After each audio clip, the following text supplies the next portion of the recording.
Waktu zaman saya kuliah, saya berusaha mencari validasi dengan beli baju bermerek yang mahal-mahal sampai rela irit-irit nabung buat belanja kalau ada diskon.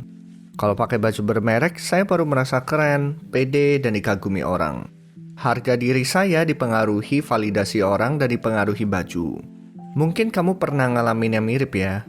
Pernah gak sih kamu merasa kurang dibanding yang lain? Kurang hebat, kurang pintar, kurang langsing, kurang cantik, kurang ganteng, kurang tinggi, kurang kaya, kurang pintar ngomong, dan sederet kekurangan lainnya. Terus kamu berusaha mencari validasi dari luar. Kalau ya, bisa jadi kamu itu insecure. Ini 6 tandanya. Perfeksionis yang berlebihan. Maunya selalu perfect demi diterima orang lain. Kamu menuntut diri berlebihan, suka menunda dan takut gagal.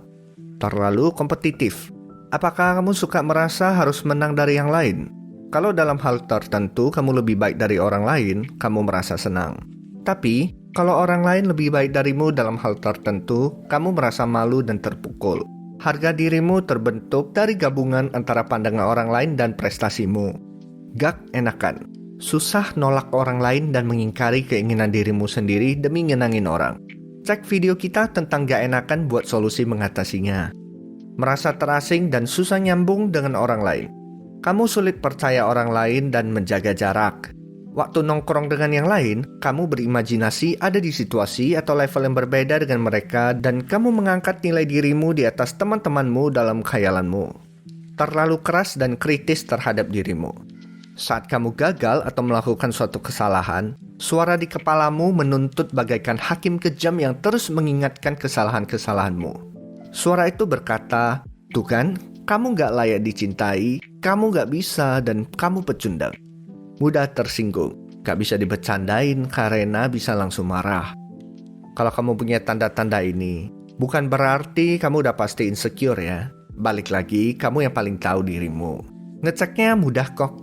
Kalau lebih banyak hal yang kamu gak suka tentang dirimu ketimbang suka, bisa jadi kamu insecure. Nah, gimana caranya supaya kita bisa mencintai hal yang kita gak suka tentang diri kita? Nih, dengar ya. Insecure itu dibangun dari kebohongan-kebohongan yang kamu percaya. Hal yang gak benar kalau terus-menerus diulang-ulang dan dipercayai, akhirnya bakalan benar-benar menjadi kenyataan kamu. Robert Greene, seorang penulis buku bestseller, pernah membagikan sebuah prinsip psikologi sederhana yang penting, yaitu semua orang punya ego dan semua orang itu sebenarnya insecure. Menurutnya, seorang bos itu punya ego yang lebih besar dan juga insecurity yang lebih besar dibanding orang lain. Kita mungkin gak percaya ya kenapa bos yang udah kaya masih bisa insecure. Sebenarnya mereka itu selalu khawatir loh. Apakah bawahan mereka suka dengan mereka? Apakah bawahan mereka respect dengan mereka? Apakah mereka udah jadi bos yang baik? Apakah mereka udah berwibawa dalam memimpin? Kita mungkin pernah berpikir ya, kalau kita jadi orang kaya, kita nggak bakal insecure lagi. Nyatanya, bos-bos besar itu juga ternyata punya insecurity-nya sendiri yang berbeda dengan kita. Atau mungkin kita berpikir kalau kita secantik dan seterkenal artis Korea yang begitu disukai dan diidolain banyak orang, kita nggak bakalan insecure lagi. Kenyataannya, banyak artis-artis Korea yang glamor malahan memilih mengakhiri hidup. Jadi ternyata insecurity itu tidak objektif dan bukan sesuatu yang pasti. Bukan tergantung penampilan, kekayaan, bentuk tubuh, ataupun lainnya.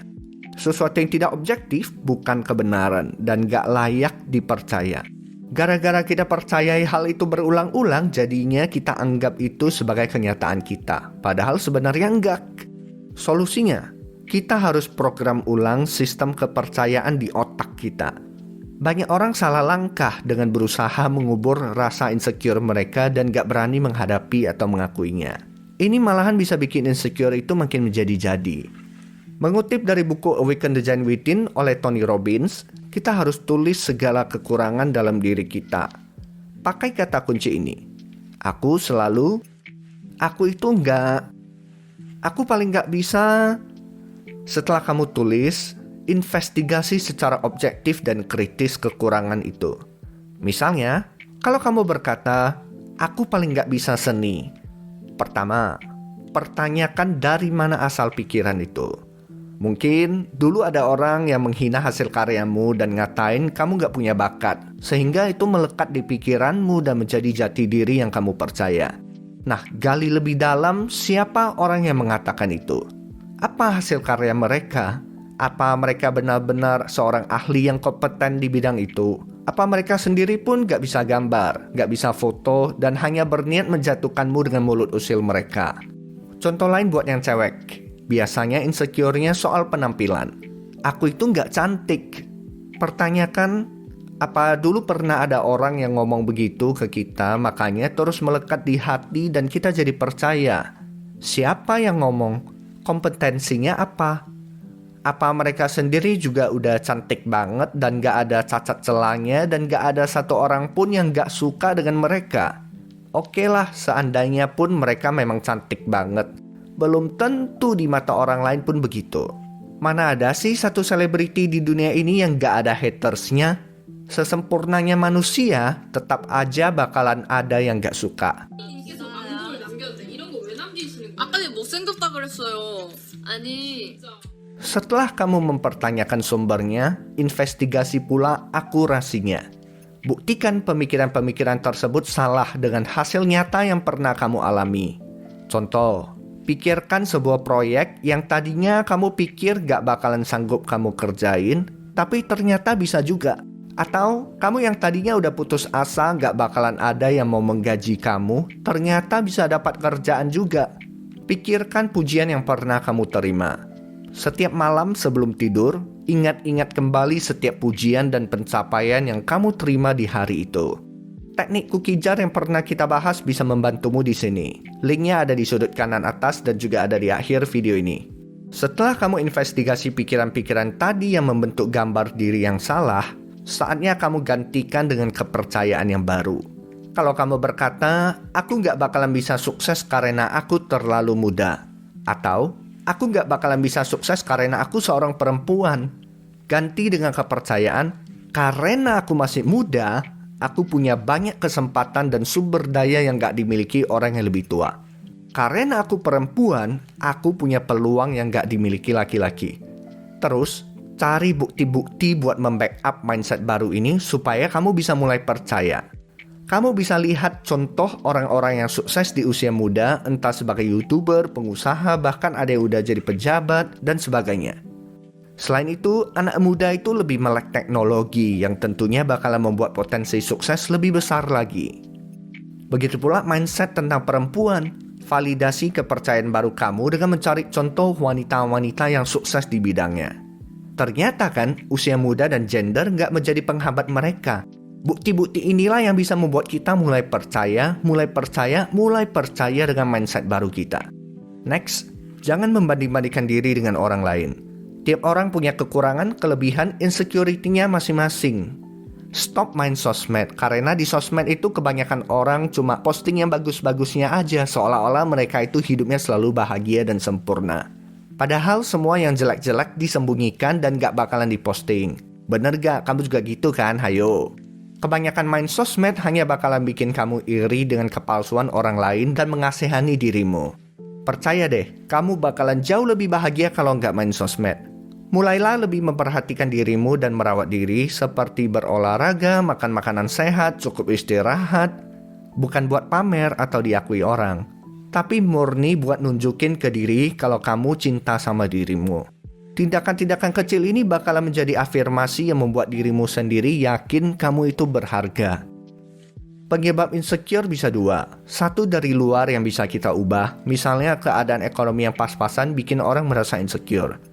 Nah, kalau yang dari luar, walaupun sulit, ini bisa kita ubah. Kita masih bisa berjuang dan akhirnya kondisi ekonomi kita meningkat. Nonton deh video kita tentang internal locus of control, karena itu bagus banget. Sumber insecure yang kedua, yang memang kita nggak bisa ubah, kayak tampang kita yang pas-pasan. Gak usah pusing. Di antara sekian banyak orang yang mungkin pernah menghina tampang kita, minimal masih ada 2 orang di dunia yang menerima dan suka tampangmu apa adanya, yaitu orang tua kita. Jangan cari pengakuan dari orang lain yang gak peduli sama hidup kita. Rugi. Kalau kita ada masalah, orang-orang itu juga belum tentu kok bakalan nolong. Syukur-syukur gak tambah dikata-katain. Fokus bahagiain orang yang memang peduli sama kamu. Di dunia ini minimal pasti adalah satu orang yang peduli dan sayang sama kamu. Fokus aja sama mereka, ketimbang berusaha mendapat pengakuan 1000 orang yang gak bakalan nolongin kalau lagi ada masalah. Malahan tambah diviralin. Kalaupun di dunia ini gak ada lagi satu orang peduli sama kamu, izinkan saya berkata, saya peduli. Saya peduli. Kalaupun bukan saya, kamu harus jadi satu orang itu yang cinta sama dirimu sendiri. Kalau bukan kita sendiri, mau siapa lagi? Insecure gak kenal usia ataupun gender. Bukan hanya remaja aja, bahkan orang yang udah tua pun bisa insecure. Saya yang udah berkeluarga, saya sendiri pun masih bisa merasakan. Makanya kamu bisa aja ketemu orang yang udah dewasa kok bersikap gak selayaknya usianya. Jadi gak perlu merasa malu dan aneh mengakui kita itu insecure. Justru kamu itu kuat dan hebat karena berani akui itu. Kamu jauh lebih berani dari banyak orang di luar sana. Ingat ya, kamu pasti bisa menangin hidupmu. Menangin hidupmu. Menangin hidupmu. Jangan lupa nonton video yang ada di layar supaya kamu makin bisa mencintai dirimu dan percaya diri. See you guys.